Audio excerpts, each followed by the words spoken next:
Welcome to another episode of DD on the Spot. As always, I'm your host, Ryan Johnson. Before I get to our guests here today, I'd like to remind everyone that if you enjoy this content, to please give a like and subscribe down below. I'd greatly appreciate it. We have Jessica Kwasny on the podcast with us. She's coming to us all the way from Alberta. She is one of our many Canadian guests that we've had on the show. But most importantly, she's our current guest. Jessica, thank you so much for being on the show. Thank you for having me. I'm excited to be here. Absolutely. So why don't you give us a little bit of a backstory on what inspired you and motivated you to make that change and adapt that healthy and fit lifestyle? To be honest, I've always kind of been involved in health and fitness. I grew up in a really, really small town here in Alberta, and basically the only thing we had, well, I shouldn't say the only thing, but one of the main things we had to do was play sports. So Hockey? from, oh yeah, I play hockey. Yeah, I do, still do. Yep. But hockey, baseball, badminton, volleyball, golfing, like literally, if you've named the sport, I've probably played it or probably tried it. So that's kind of what happened. And then for college, I moved into the city and didn't play as many sports, obviously, because you're going to college and whatnot, but I still wanted to be active. And that's kind of how I found my way into the gym setting. And it wasn't until 5 years ago that I really started to get serious about it and start leading the lifestyle that I do now, more consciously thinking about working out, what I'm putting into my body, and then led me to competing as well. I always love to sort of make the comparison, though. If you were to go into a gym with 100 people, there are 100 different ways as to how those people got into shape. Whether it comes down to, their diet, their training, their nutrition. There's so many little things that then add up to the overall package that you end up seeing. Was that hard for you when you were getting started in the gym to sort of realize what worked best for you? Because I always like to say, if you were to walk up to someone and say, hey, what did you do for that body part? That body part, it just looks amazing. What works best for them 99% of the time isn't going to work as good for you. No, 100%. And honestly, my journey was a real rough one. I started with, because I was in a small town, we didn't have a gym or anything like that. The closest gym to us was 45 minutes away, which I did go to a couple times a week. But I started with Beachbody DVDs. So Chalene Johnson, I know people listening right now are like, oh yeah, been there, done that probably. And then from there, it was, okay, what workouts can I get for free? Or I work out at Good Life where I started, and they had a women's section. And I was so scared that I would just stay in the women's section where I was safe and where no men could see me and couldn't critique me or anything. So my journey was very, very messy at the beginning, but messy works, right? Because I was in there doing something. I couldn't agree more with that. And that sort of brings us into, one of the stereotypes that I love to bust on this show. And it's gotten better the last 5 years with Instagram and all those other wonderful things that social media can do. But there's still so many women that believe if they touch one weight that they're just, going to hulk out and put on that 50 pounds of muscle overnight. And, I would sign them that night to become my personal trainer just because they had found the secret that so many people are actually looking for. But did you ever have that fear when you were getting started? And even if you didn't, I bet you hear that all the time. What do you respond to that whenever you hear that? Yeah, no, I personally did not, because for me, the physique that I have when I compete, I've always wanted to gain more muscle. But no, that's a common thing from quite a few, just, I'm not trying to be rude, but uneducated females, right? Who, like, you need everything on, like you're saying, on Instagram now, it's getting better, or even on internet and everything, but you need to take everything with a grain of salt. It's really your genetics, and it's how you're lifting and the purpose of what you're lifting, and then how you're fueling your body as well too, right? I always love to tell the story of when I was in college and getting bigger and stronger. One of my really good friends, she said to me, like, hey, I want to go to the gym with you. But I don't want to get so bulky. And then finally one night I told her, look, the amount of weight that you carry in your purse when we go out to clubs or when we go out to parties weighs more than a lot of the dumbbells in the gym. And you're not getting an ounce of muscle from lugging that thing around all the time. So it's all about just realizing, like you said too, your genetics plays such a huge part in it. And I always like to say, what is the worst thing that's going to happen? You're going to get healthier and stronger. And what the biggest thing I think that isn't brought up to a lot of women specifically too is the confidence boost that it gives you. That is such a big thing. Could you sort of go over how that changed, other aspects in your life too? Because when you get that confidence boost, it doesn't just affect you in the gym, it affects your whole entire life. Oh, 100%. It's just about being like, I don't know how long you've been following me for, but my following knows that I struggled with pretty severe body image issues. So I know what it's like to stand in front of the mirror and, like, honestly, I don't like saying this now, but hate what I saw staring back at me. Like, hate is such a strong word, but I would stand in front of the mirror and I would actually break down and cry because I wasn't happy with what I saw there.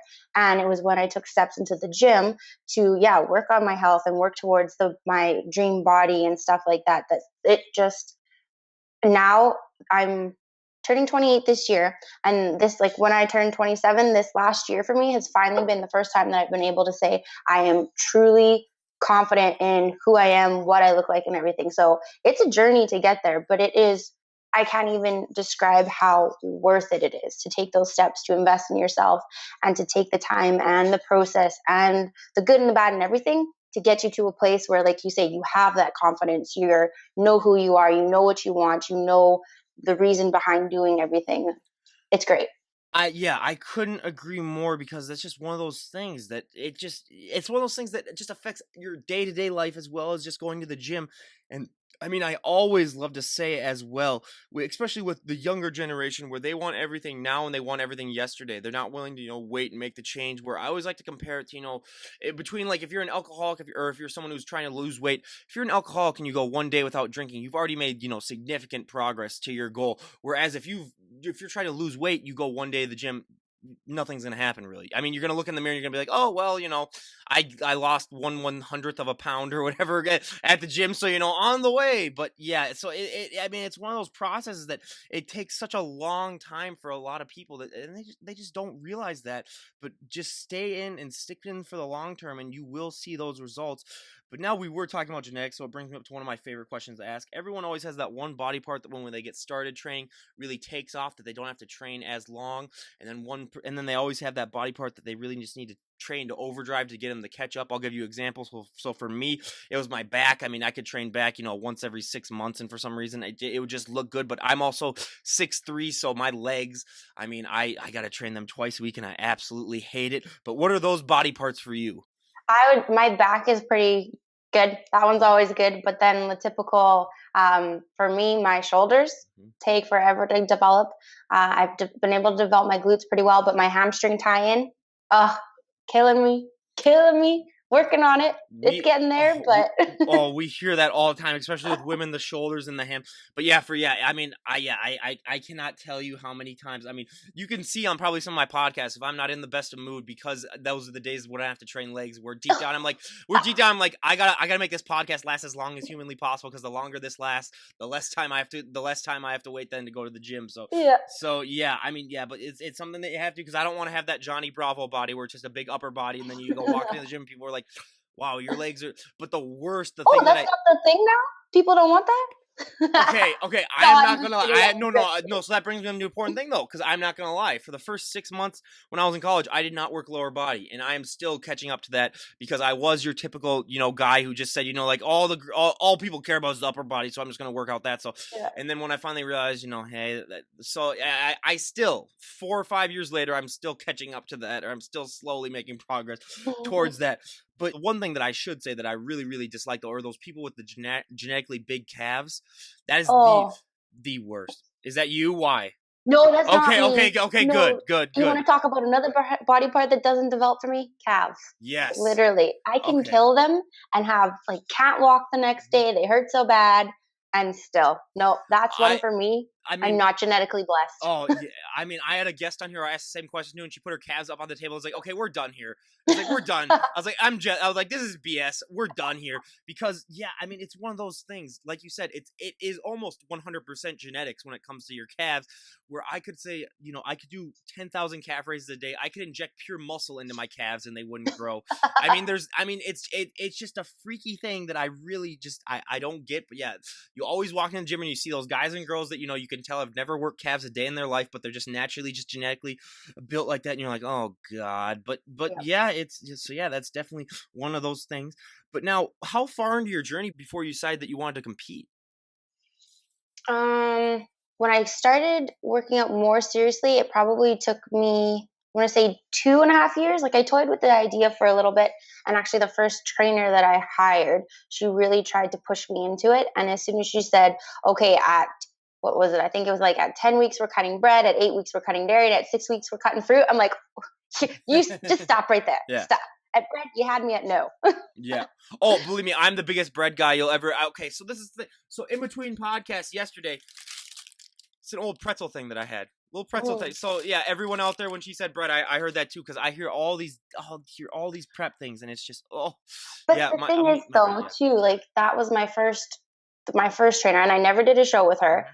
And my next trainer, it was not quite like that. But right now I'm doing macro based coaching and I training, sorry, as well as I teach macro based coaching.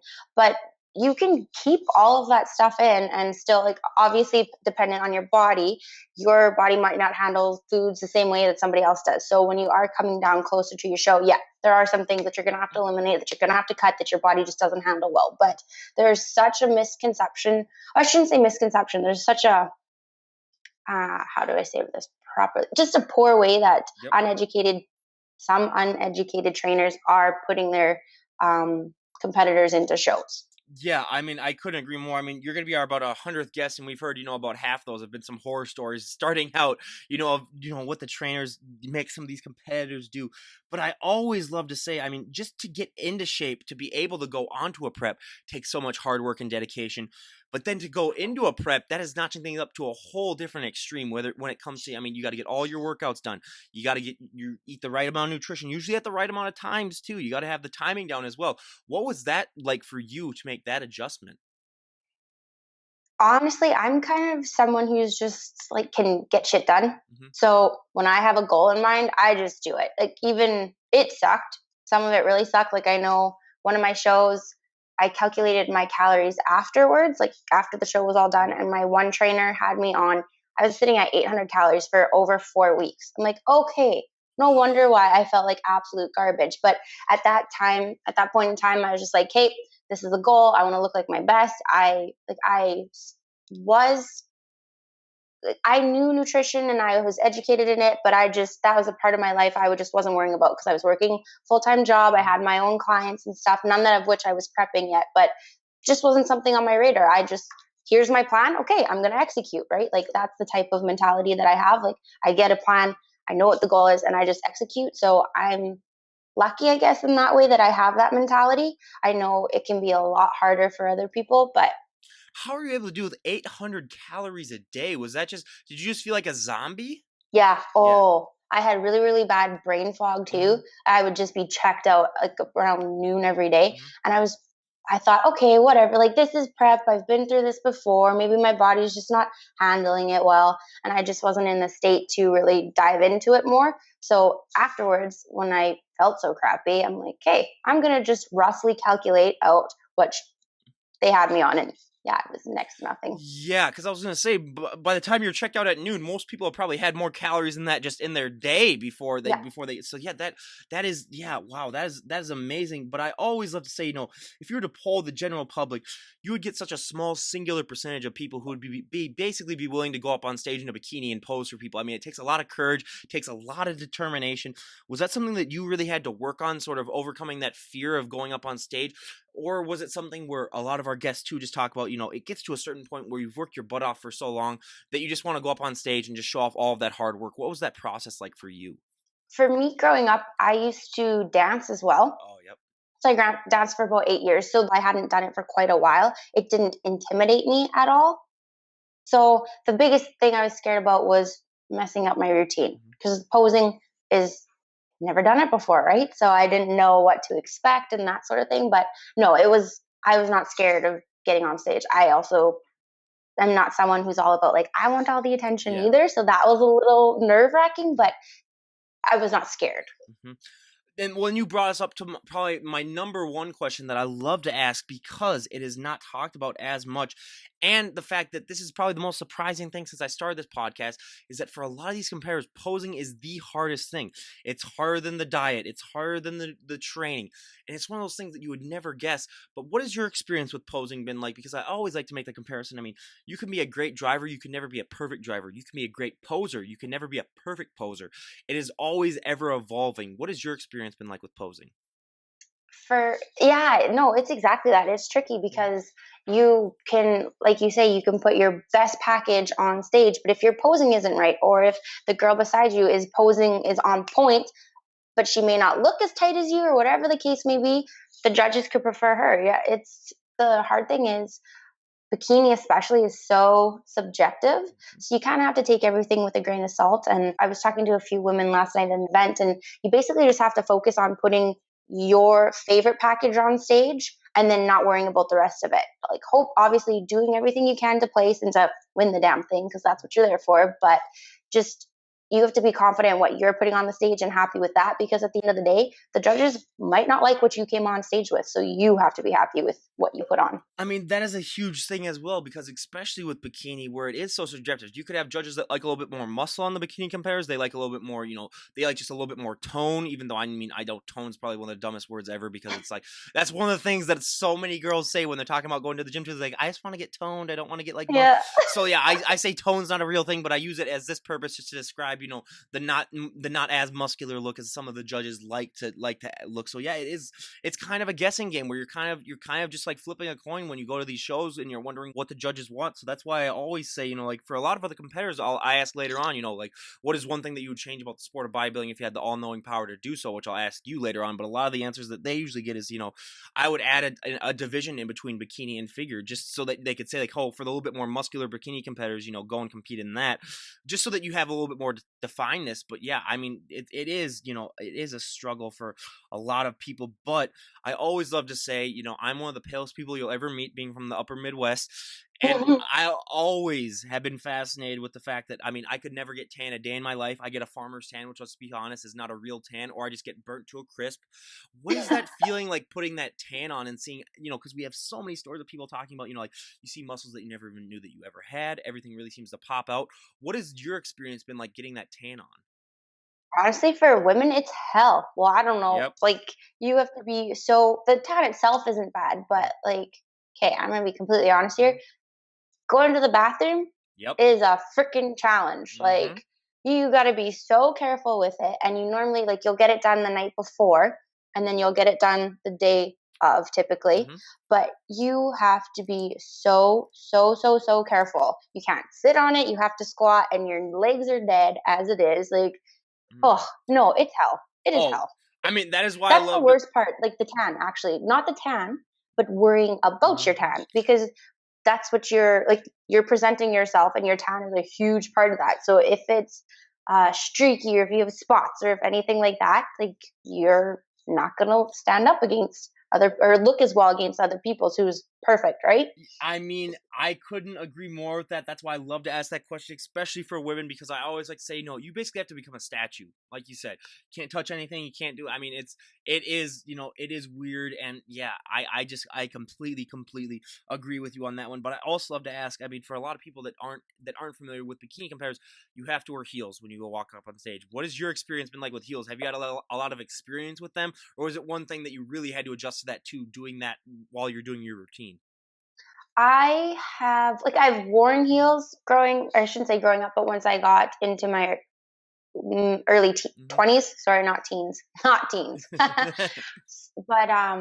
it was, yeah, posing in them, it is difficult. I don't wear ones with a platform. I actually can't wear ones with a Mhm. platform in the league that I did compete in. So the platform does help a lot, get you more height. But yeah, it's just, you have to be careful because it's shaky. And I don't wear, I know lots of women wear ones with, that has a strap around the ankle. So that helps. But mine just have the, across the top of your foot. Mhm. There's no support on the back. So Oh yeah, yeah, yeah. no. Because I was gonna say, one of our guests that we had on, she was like the tallest ever person that's ever competed. She was 6'3", just like me. She was like 6'8" because she had to wear those support things. And I was like, okay, I could not imagine myself out there on those things. It would Yeah. be a disaster. Well, and I always like to say too, if you want to make it fair, make the guys walk out on those things, and you would break the internet first of all. But yeah, that would definitely be a sight to see. But now, a question that I love to ask all of my guests, whether they be up and coming musicians, or health and fitness, or just professors that I have on as well. For my bands, I always love to ask, what is that feeling like for you, going on stage and performing live in front of all these people? What is that feeling like for you? And I also love to ask that for all the competitors and all the bodybuilders that I have on my show. What is that feeling like for you when you get to walk up on stage and show off, all that hard work that you've worked months upon months for? Honestly, it's incredible. As scary, like, nerve-wracking as it is, it's amazing to just go out there and, like, bring your highest self out there and show your energy and your passion and, like, just really freaking kill it.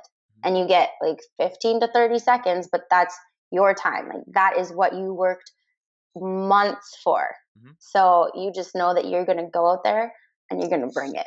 I mean, that's what I always say is kind of unfair because whenever I talk to my band, it's like, yeah, you guys get to go on stage for like an hour and a half to 2 hours sometimes. And some of these competitors, I mean, it's less than a minute where, I mean, they really got to, capitalize on that feeling and, they got to just bring it in. And I always say, just talking about that feeling that people get, chase that feeling. And if you can find that one feeling for just anything in life, just follow it because it is so rare to have that. So if that's one thing I could recommend to anyone out there, that would definitely be it. But now, what is your go-to post-show meal?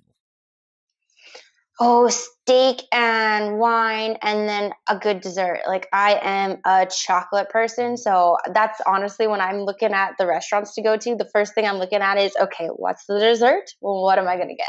I don't really care about the meal. I just want the wine, red wine, and anything chocolate. Yeah, and you're the first person we've had for steak, but for me, I mean, I would get like a Five Guys burger, right afterwards, and I would just go to town if I ever competed in that. Yeah. But probably one of the more important questions that I love to ask because, like the other ones, it's not talked about as much on Facebook. And I'll give you an example. So I was at a New Year's Eve party, and one of my friends came up to me and said, "Hey Ryan, I love watching the podcast."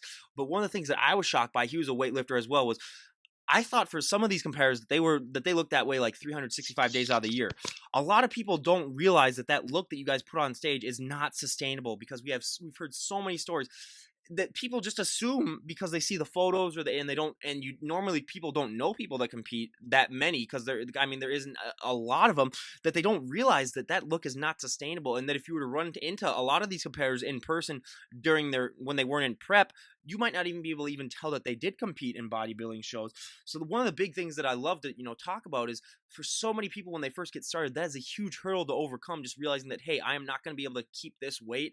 It's a big struggle. A lot of people get anxious or they might get a little depressed, just realizing that all this hard work that I put into it is not sustainable. Was that ever a difficulty for you?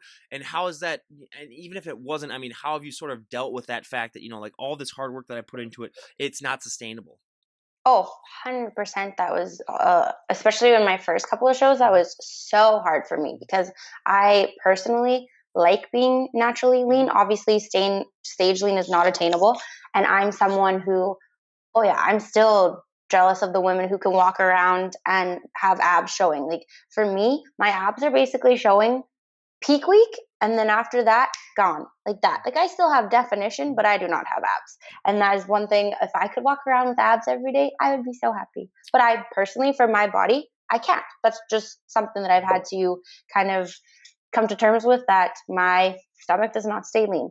But no, 100%. The first couple of shows was so hard for me. And especially someone who struggles with body image issues, that was really hard. And even now, it's still hard. And the thing that's difficult too is when you like to stay lean, but in order to improve, you need to gain muscle. And to gain muscle, you need to be eating in a surplus, which means you have to say bye-bye to your being comfortable and being lean. By no means do you have to bulk and be huge or anything, but you just need to let go of that leanness and how you feel, and need to know that you need to eat for your goals, and your body needs to adjust to be able to accommodate those goals too. So really learning to love your body through all its stages is something I'm definitely still working on. And I think just anybody in general, but mostly women as well too, is that we see lots of these highlight reels, and like you say,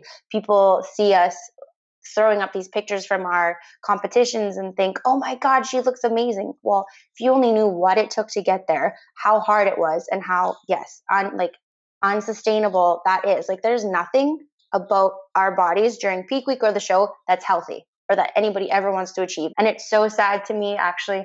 I had a couple women post on a couple of my stage photos, and they had just said, oh my God, this is my dream body. I'm like, please do not ever let that be your dream body. This is not something that you ever want to do. Yeah. Like I was so flattered by the compliment. I'm like, yes, Kay, this is amazing. But these are women who would never ever compete. I'm like, no, do never ever strive for that. Please don't, because that's an unrealistic expectation. I couldn't agree more because I mean, yeah, we hear that even for the guys too, not just the women when it comes to putting on the weight. For the guys, it's almost impossible. I mean, they have a little bit of an easier time just because guys can naturally, get down to that lower level body fat a little bit easier. But yeah, I mean, just the stories that we've heard, yeah, because and that's why I love to bring that up because it is not talked about where people then just like say, like you said, this is my dream body. Where then it's like, no, you do not realize what has to happen for you to get like that, and you're gonna have that body for probably a day or a couple of days at the most. So yeah, I mean, I couldn't agree more with you on that. And I always love to say too, I mean, it's just like starting a business. You got to spend money to make money. You got to put on muscle. You got to put on a little bit of, a little bit of fat and a little bit of weight in order to put on some muscle. Hmm. And also, I mean, being in the fact that you're from Alberta and I'm from Minnesota, two of the coldest places on the western hemisphere.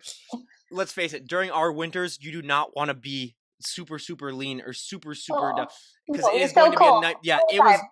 -5 yesterday, and it's like at 0 today, and it's yeah. So I do not want to walk outside being super. That's why, as you can already tell, I put on about 10 to 15 pounds of fat every winter just to help me survive the cold a little bit. So and I enjoy it, but yeah, just especially in those winters. But it also brings me into one of my other questions that I love to ask, especially for fellow cold climate people.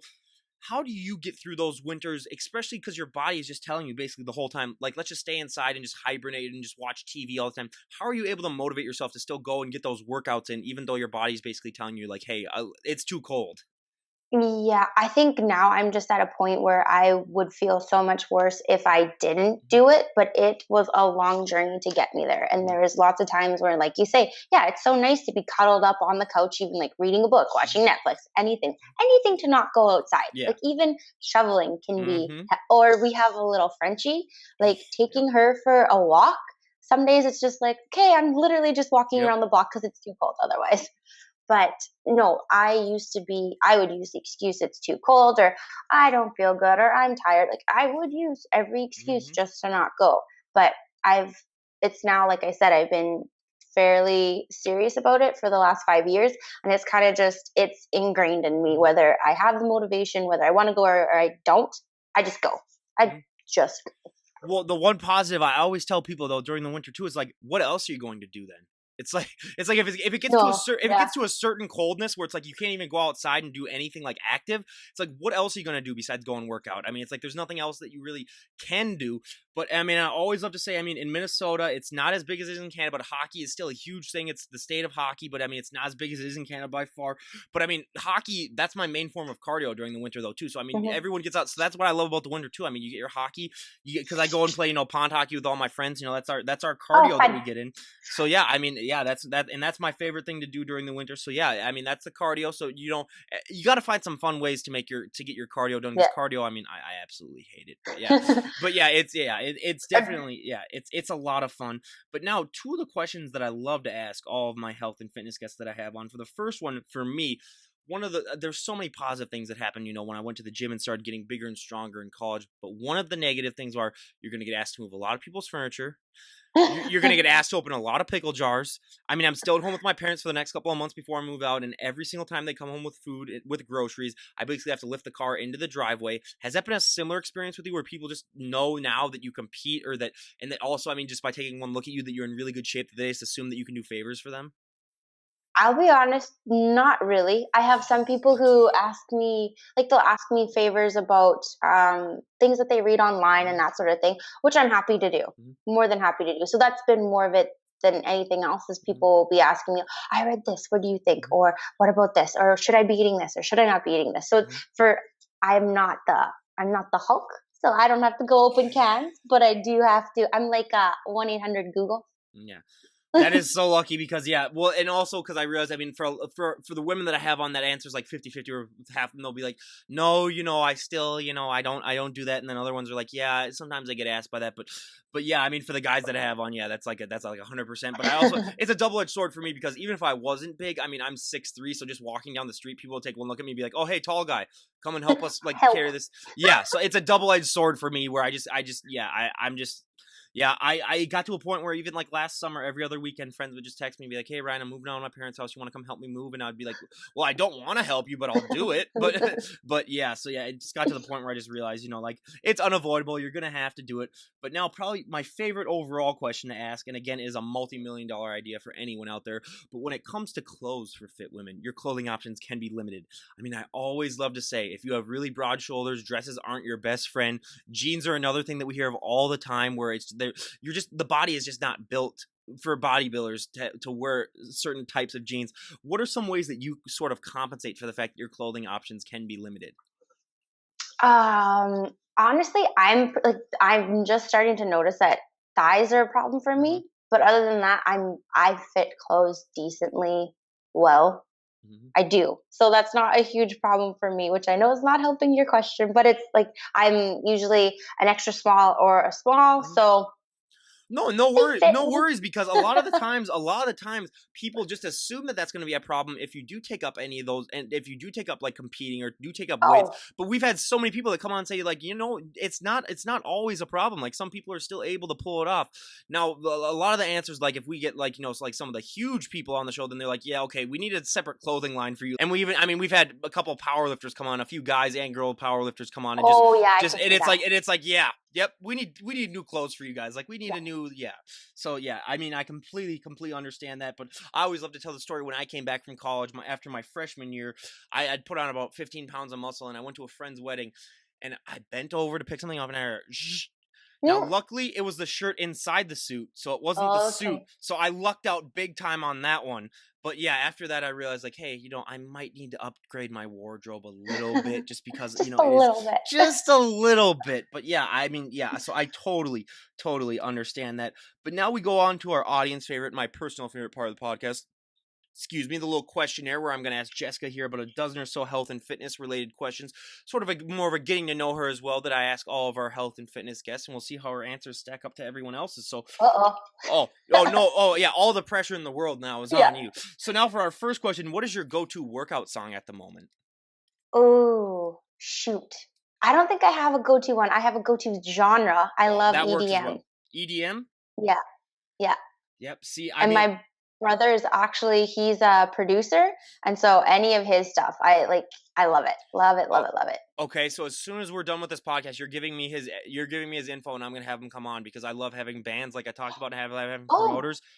for Love to sure. He love would to love have him that. come on, yeah, and talk about his producing career, yeah, because I love that, like I said, bands and health and fitness, my two biggest things. So yeah, absolutely, yeah, I would love to have him on. But for me, I mean, I got my old school cheesy '80s music. I mean, I'm only 24 years old, but I love Ooh. I love that, just those cheesy '80s songs. They're just so motivating. Like I have the entire Rocky IV soundtrack on.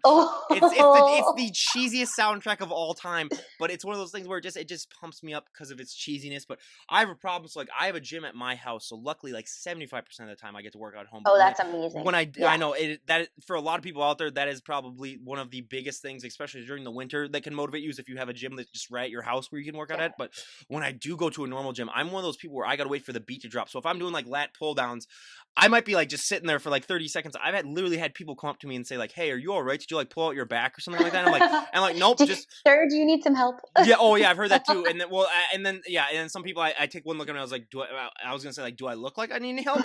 But then it got to a point where, I mean, people now just know that I'm the guy that has to wait for the beat to drop. So I mean, that's what I'm known for in my gym, because sometimes, like, even if I'm about to squat, like I'll have the thing out, and then people will be like, "What's he doing?" And they'll be like, the guy will be like, "Oh yeah, he's just waiting for this beat to drop."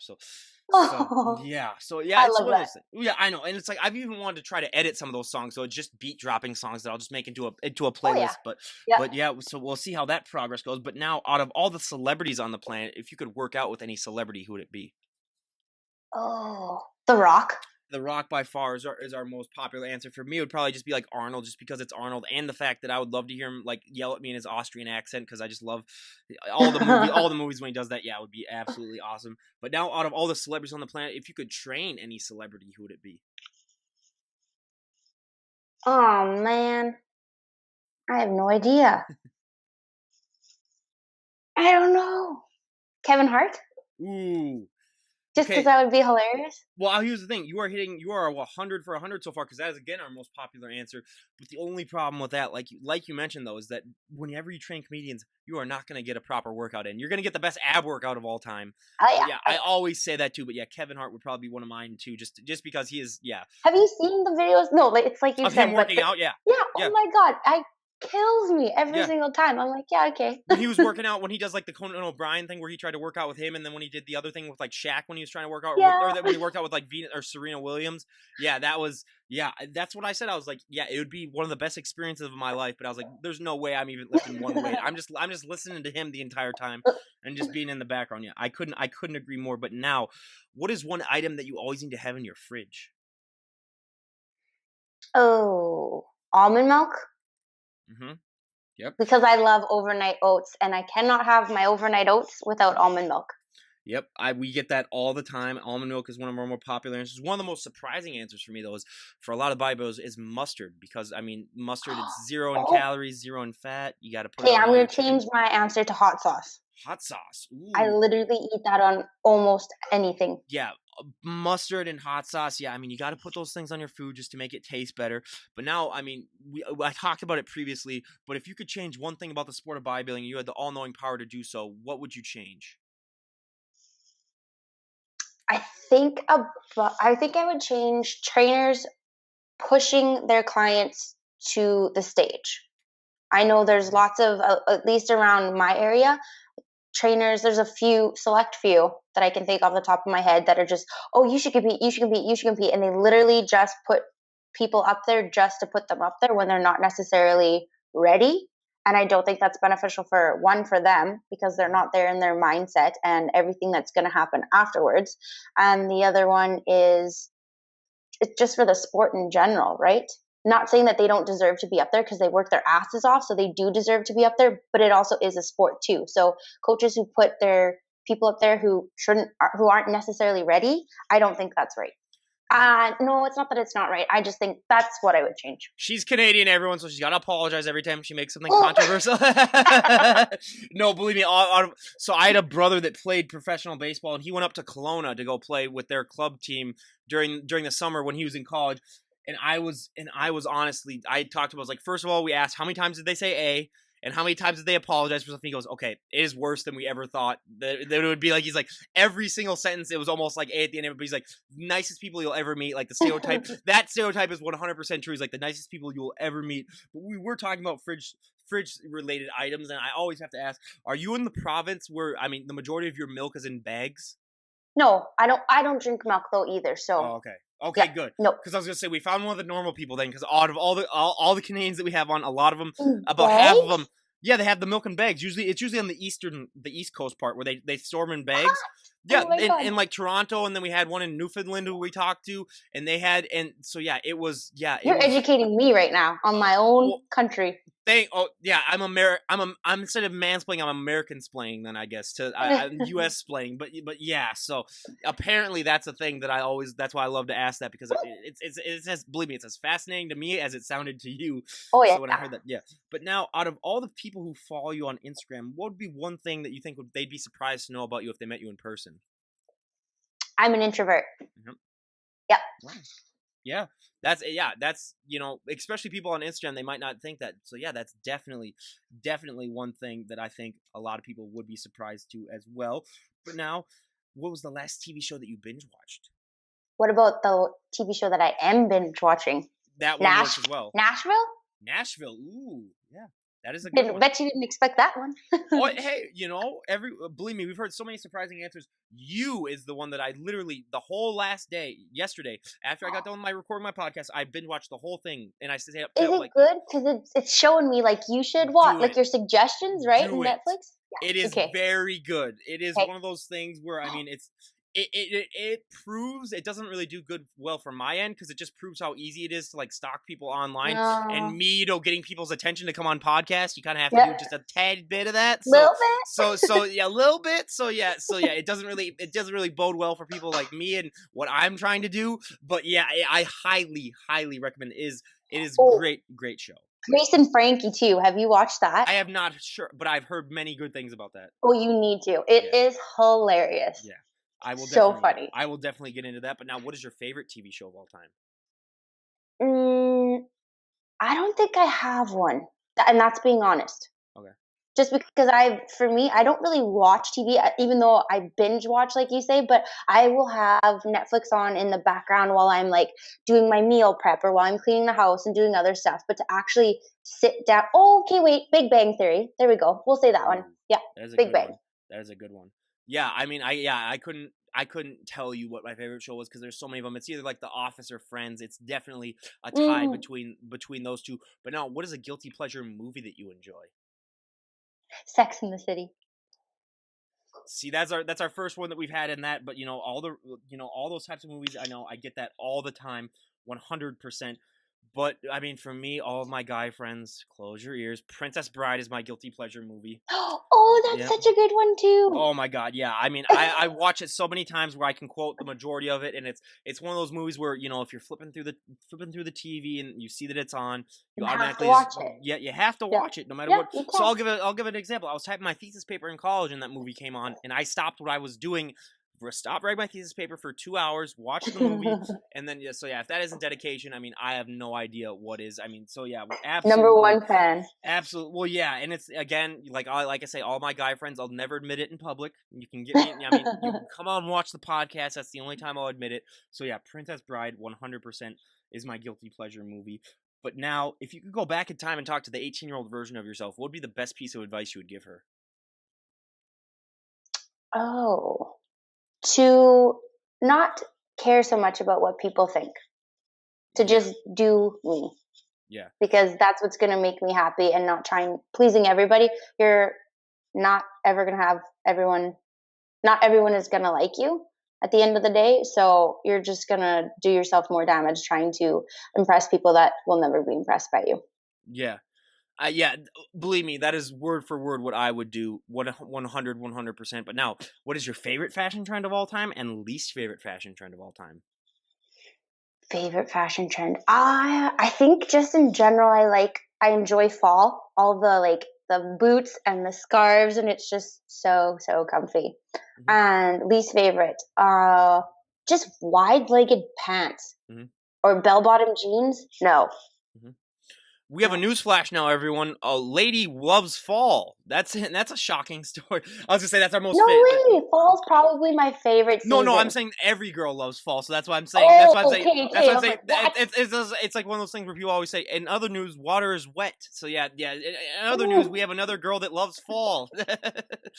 Yeah, but believe me, I love fall too because Basic, and hot. plus, we live on parts of the continent though too where you can actually like see fall and experience like a real fall. It's not like when you go down to like Florida or California. It's like, oh yeah, we have a nice fall. So No, yeah. it's so beautiful. Just the colors and oh, no, it just feels like fall to me feels like home, right? Mhm. Like when you're traveling and you come back home and you're just back in the comfort, like all of the colors of fall and everything. Ah, love it. Yeah, I mean, I could get in. I mean, yeah, and plus, just especially when I go on long drives in the fall too. I mean, that's the best. Just seeing all the trees. Yeah, I mean, Yeah. I could get in. I don't want to get too fall sick because I know I'm a full. I know we're so ways off from that. But yeah, definitely. But the only bad thing about fall is that you know what's coming next right after Oh yeah, it. So yeah. that's why you got to enjoy it, a little bit more.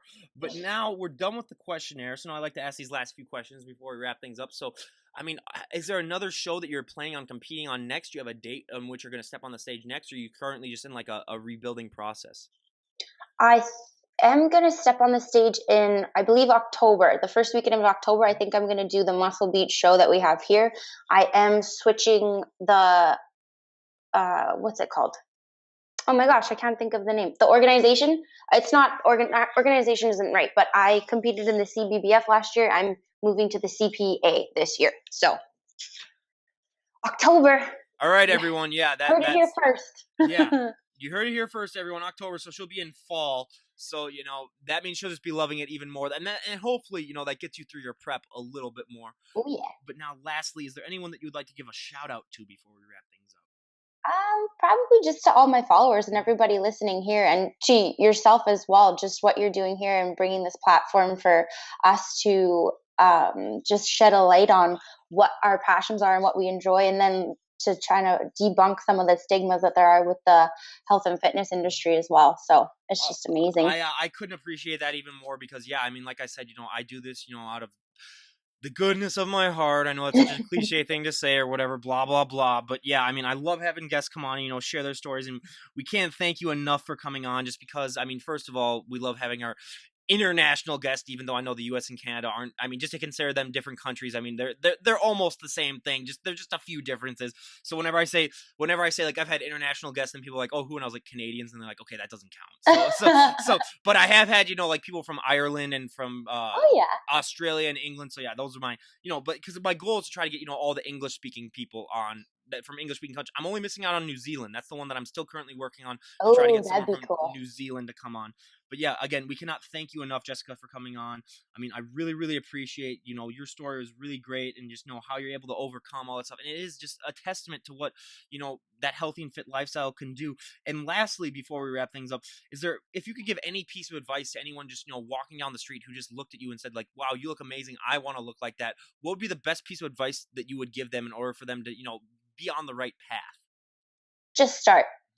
Just start. So many people are so worried about getting everything right. Just take one step a day. And the other thing too is don't take on too much. Mhm. Start with one thing. Yeah. Yeah. But yeah, so many people get worried about, oh, well, I'm not going to do this right, or is this wrong, or this person says that. Just start. Yeah, I couldn't agree more with that. And again, everyone, go and give Jessica a follow. I'll leave a link to her stuff down below. I highly recommend it. And this is Ryan Johnson, DD on the spot, signing out. Have a great day, everyone.